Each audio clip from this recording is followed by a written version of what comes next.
I'm Dave Berlin with ZDNet. I'm coming to you from Mashup Camp in Silicon Valley. Sitting with me is Mike O'Leary, one of the many developers that's attending Mashup Camp. In fact, Mike's a veteran. He's been here a few times. And Mike, got an application that you've developed, a mashup that you're calling Twitterlicious. What is Twitterlicious? Oh, Dave, it's a combination of Twitter and Delicious. And what Twitter is, it's kind of, if you're used to instant messaging and blogging's more like a longer in-depth article where you post up and people check out your site maybe a little bit here and there, whereas instant messaging is just like kind of like real-time communication, and Twitter kind of combines the two together and lets you like have like a short blog type post of like 140 characters and shoot it out like it's an instant message, and people kind of use it to keep track and see what each other are doing. Keep track, so you would, I mean, a lot of people have heard of Twitter, but a lot of people haven't, so if you were going to Twitter me, or you were going to Twitter, I might tune into your Twitter feed or something like that, and it's a way that I basically keep track of what you're doing? Yeah, well, some people use it to keep track of what they're doing. Some people ask it to ask where's a good place to eat. Maybe they have a question. It's like, hey, I'm trying to find a good site that does this, and like kind of just like, it's not just like keeping up with what they're doing, but also just kind of like way to broadcast a question to your community or something like that. So what does Twitterlicious do? First thing it does is it's actually, if you log in anonymously, you can actually see what's called the timeline, and it's basically all the tweets that have come into you from the people that you're friends with. A tweet is one broadcast from Twitter. Correct, yeah, sorry.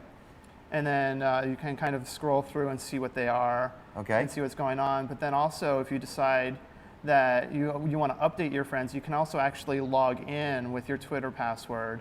And we'll also log in with my Delicious password, and that's a bookmark system. Once we log in, it gives me, now we have an update link, and I could actually click on this update, and now I'm actually going to be broadcasting a Twitter tweet out to all of my friends and say, talking with David Berlin, B-E-R-L-I-N-D. I wanted to spell it right. Okay.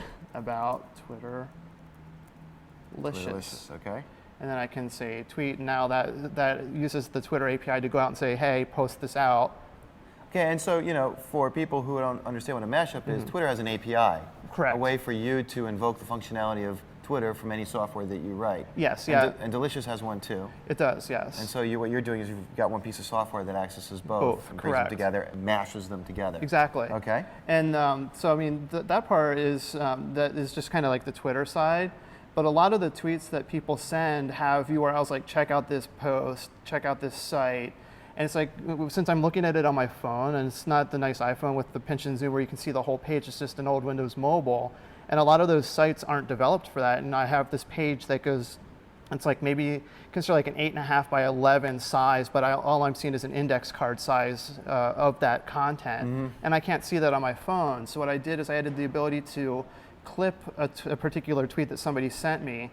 And when I do that, it actually accesses then the Delicious side, adds it as a bookmark in Delicious so that I can come back later when I'm not on my phone and then take a look at it. So now I touch that, and right now the browser's the size that it would be of my phone. So what you've got here is a window that's emulating what people would be looking at on their phone, Correct. just to give you a sense of what the user experience is like on a phone. Okay. And then if we come here and we actually maximize it to the size it would be normally. On a screen, on a computer. Yeah, and the UI is made more for the phone at this point, so I need to kind of tweak that a little bit for this. But if you come to your clips, it'll actually now log into Delicious and say, what are all the bookmarks that have a tag? And a tag is just kind of like a keyword, and it brings back all of the ones that I've clipped before. So this download squad says they plan to launch the new backpack. That's the one that I just clipped from the other side on my phone.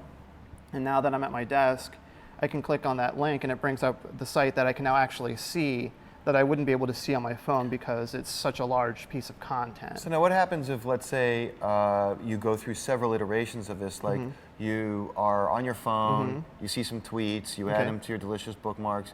When you come back to your PC, does it know the last time you looked, and does it just kind of filter those out and just give you the last few clips that you picked up from your phone? It doesn't right now, no. It actually just gives you all of the clips that you've had in the past. In what order? Chronological order? Yeah, in chronological order from the most recent to the least recent. The most recent that you added to Delicious through the clipping. Correct, Okay, got you. Yep. Anything else that it does that you haven't covered yet? That's pretty much it for this. Okay, well, Mike O'Leary, really awesome. Twitterlicious, there you go. Well, from Mashup Camp, I'm David Berlin. Twitterlicious. Where do you find Twitterlicious? At twitterlicious.com. Twitterlicious.com.